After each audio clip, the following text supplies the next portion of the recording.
Why is it that the more you obey, the more invisible you become? Why do the ones who break the rules live like kings, while the ones who follow them die broke?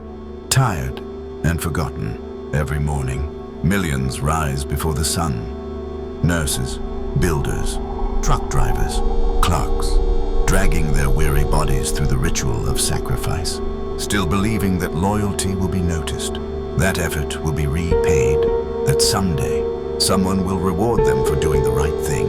But someday is a ghost, and the truth is simple. Hard work doesn't make you rich. It makes you useful to someone else. You were handed a script as a child. Be good, be patient, be humble. The world will recognize you. But what if that script was never written for your benefit? What if that script was designed by those who needed your silence, your submission, your belief that suffering has meaning? What if the virtue they taught you was the very thing keeping you poor? This isn't just economic, it's psychological, it's spiritual. You feel it, don't you? That tension, that quiet betrayal buried beneath every unpaid overtime, every thankless effort, every hollow team player speech that left you broke while someone else got promoted. You kept telling yourself, it's just not my time yet.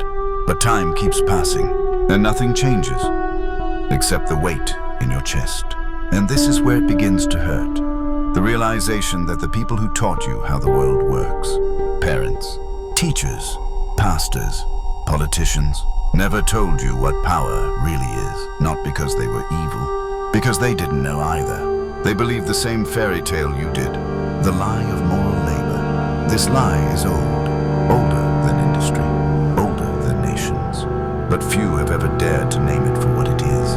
One man did. A philosopher hated in his own time and misquoted in ours. His name was Friedrich Nietzsche. Nietzsche didn't speak to the polite, the comfortable, or the obedient.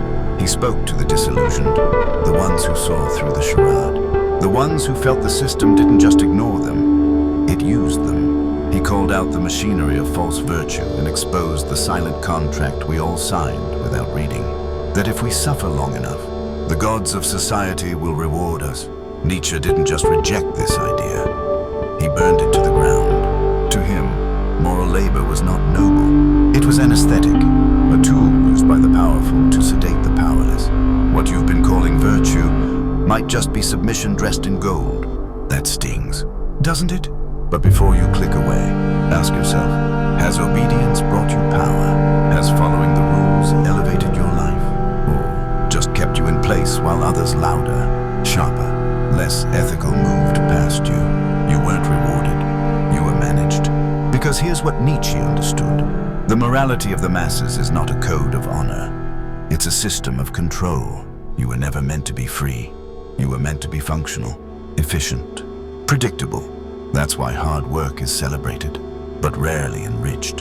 Why humility is praised, but rarely promoted. The system doesn't need you wealthy. It needs you loyal. Every time you say yes when you want to say no. Every time you stay late hoping someone notices. Every time you bite your tongue to be professional, you reinforce the cage. Not because you're weak, but because you were trained to equate goodness with obedience. But what if goodness is not the point? What if power is? That's the question this video dares to ask.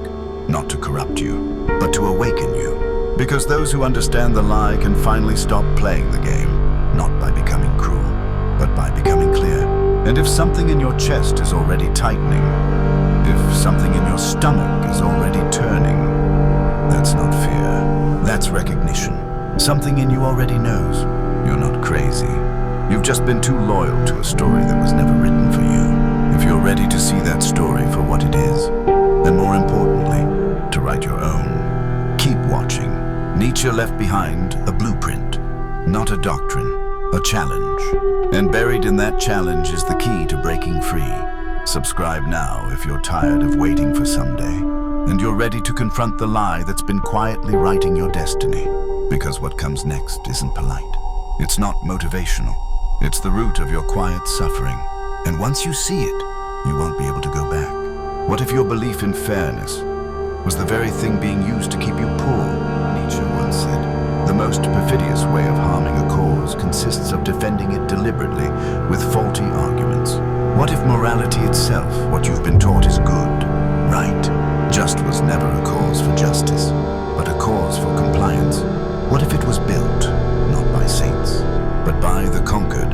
by those who had no sword left to swing. So they rewrote weakness into virtue and called it morality. This is the bomb Nietzsche dropped in the heart of civilization. He split the moral world in two. On one side, he placed master morality, the code of those who write their own values, who create, command, and conquer. On the other, slave morality, the reactive system invented by those who couldn't win in the real world. So they rewrote the rules in their favor and disguised it as moral superiority. Master morality is simple.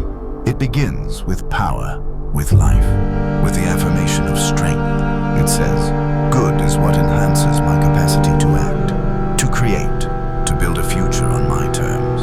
It doesn't ask for permission. It doesn't beg for validation. It doesn't apologize for its will. In this morality, courage is good. Vitality is good. Creation is good. Weakness is not evil, it's irrelevant. But slave morality is born from the bruised ego of the conquered, from the priest who couldn't fight back, so he called the warrior cruel, from the worker who couldn't claim ownership, so he called the boss greedy, from the compliant who couldn't rebel, so they called the rebel corrupt. It flips the script. It says, good is what we are, humble, obedient, modest. Evil is what they are, strong, assertive, proud. It is morality born not of aspiration, but of resentment. And here's where the trap is laid. Because once slave morality infects a culture, it becomes sacred. No one questions it, not because it's true, but because it feels safe. It offers a moral high ground to those without power. It offers psychological comfort to those being exploited. And most dangerously, it makes obedience feel like heroism. Think about it. From the time you were a child, you were praised not for power, but for politeness, not for questioning, but for compliance. You were told to share, to wait your turn, to follow the rules even when they made no sense. And every time you did, you were told you were good. What you weren't told is that you were being shaped, conditioned to function in a system that rewards the appearance of virtue more than the possession of power. Because this morality, Nietzsche warned, is not about truth. It's about survival. It was invented by those who had no weapons left. So they made weaponized guilt. And when the powerful saw how effective it was, they adopted it, not to follow it, but to enforce it. The lie became law. The conquered morality of slaves became the official religion of the state, the school, the corporation. Look around you.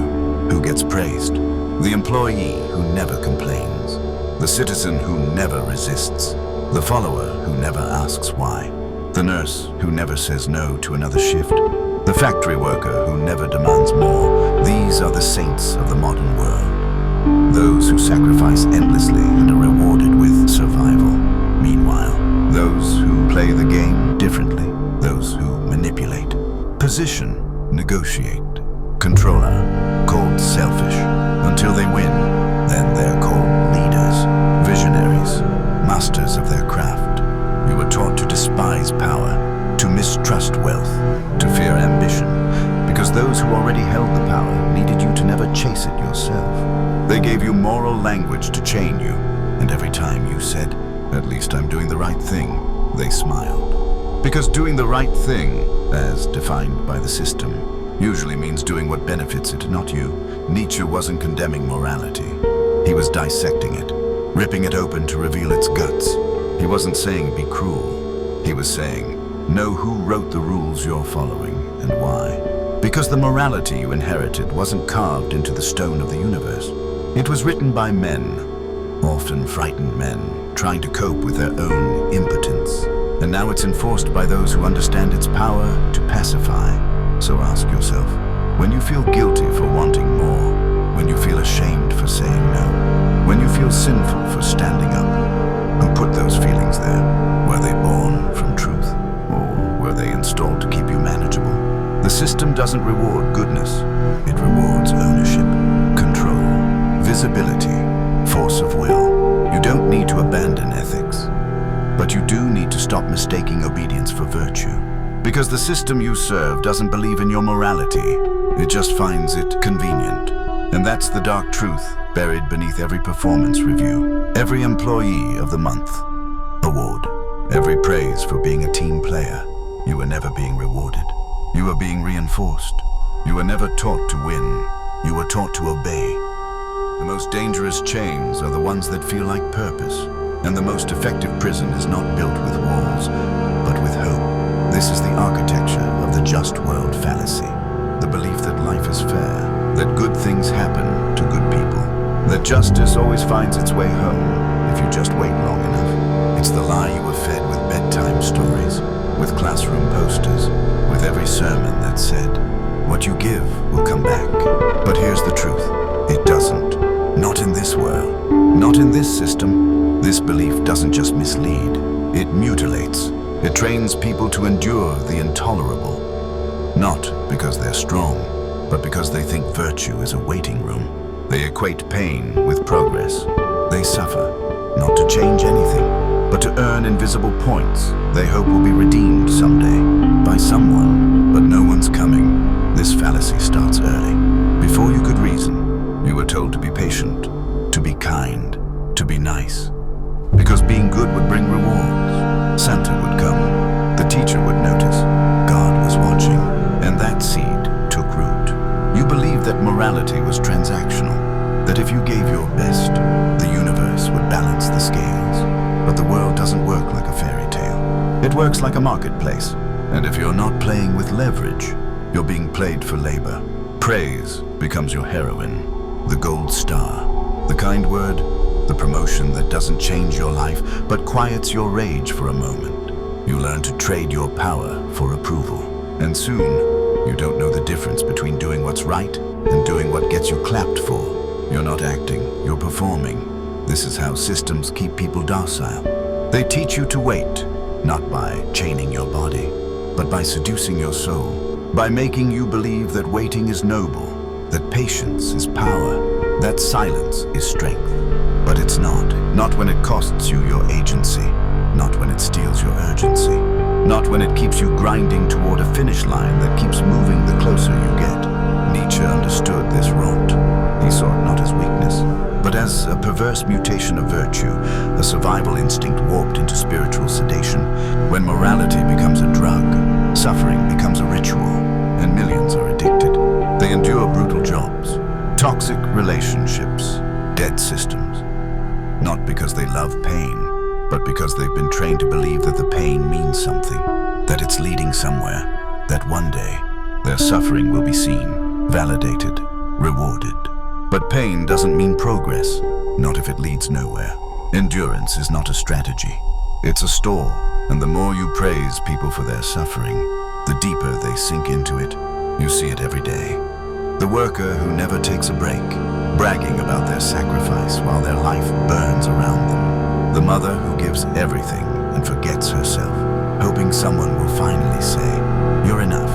The man who stays in a dead-end job for decades, waiting for the boss to recognize him. They don't need more encouragement. They need to wake up, because here's the cruelest part. The world does not reward effort. It rewards outcome. It doesn't see your sweat. It sees your scale. And if you think that's unfair, it is. But fairness is not a rule of the universe. It's a story. And stories don't save you. Actions do. So why don't more people act? Because they're still hooked on someday. Someday I'll be noticed. Someday they'll promote me. Someday the universe will see I'm trying. Someday my boss will finally reward my loyalty. But someday is the most effective leash ever invented. It gives you just enough hope to keep you from breaking the cage. It convinces you that your silence is strategic, that your waiting is wise, that your exhaustion is evidence of your righteousness. It's not. You're not being noble. You're being farmed. And the ones who benefit, they're not waiting, they're not hoping, they're acting, strategizing, moving while you're grinding. They're maneuvering while you're hoping, they're taking while you're begging to be seen. They're building systems that make them impossible to ignore. This is the trauma loop. Childhood myths hijack adult agency. And unless you break that loop, you'll spend your life mistaking obedience for purpose. You'll keep waiting for the prize at the end of the path, not realizing that the path you're on was built to keep you walking forever. There is no moral scoreboard in the sky. No divine accountant tracking your sacrifices. The game is being played by people who don't believe in the rules they taught you. And the longer you cling to those rules, the more you become their tool. So here's the wound. If you've spent your life waiting to be seen, you've already been conquered. The way out is not rebellion for rebellion's sake. The way out is authorship, not reaction, not revenge creation. And this is where Nietzsche's most radical vision emerges. The Übermensch, the overman. Not a tyrant or a brute, but the human being who outgrows the moral system of his oppressors, not through violence, through transcendence, through refusing to be defined by chains dressed up as commandments.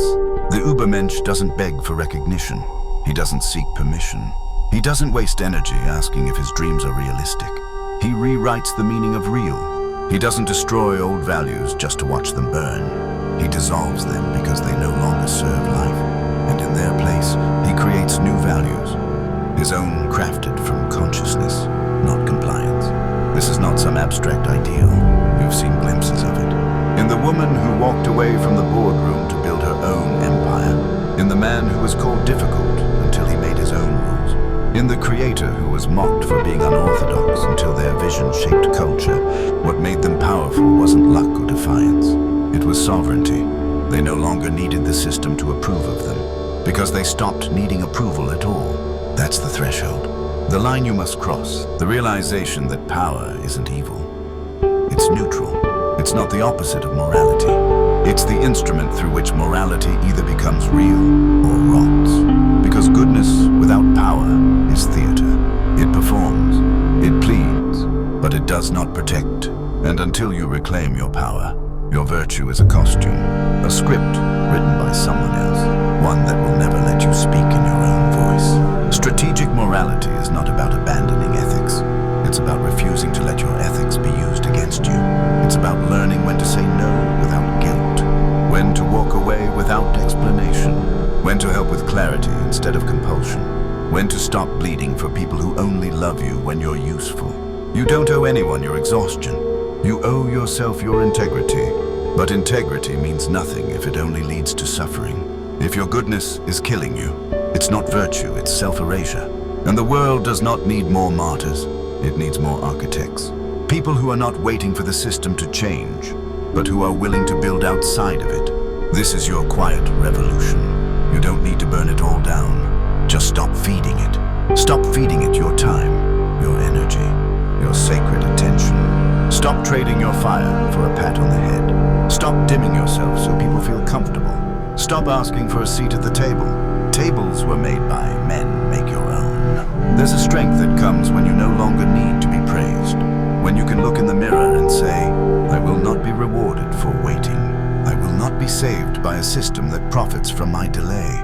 I will not spend one more day confusing submission with purpose. You don't have to become cruel, but you do have to become clear. Nietzsche's Übermensch is not a fantasy. It's the person who sees the lie and refuses to live inside it, who reclaims their energy not by taking from others, but by refusing to be drained by illusions, who stops performing and starts building, who realizes that in a world run by those who manipulate meaning, the most radical act is to define your own. That doesn't require rage. It requires responsibility, the courage to become responsible for your vision, your strength, your time, your fate. Because if you don't claim authorship over your life, someone else will. So what does that look like? It looks like saying no without a paragraph of justification, like choosing silence over forced agreement, like walking away from rooms that make you smaller.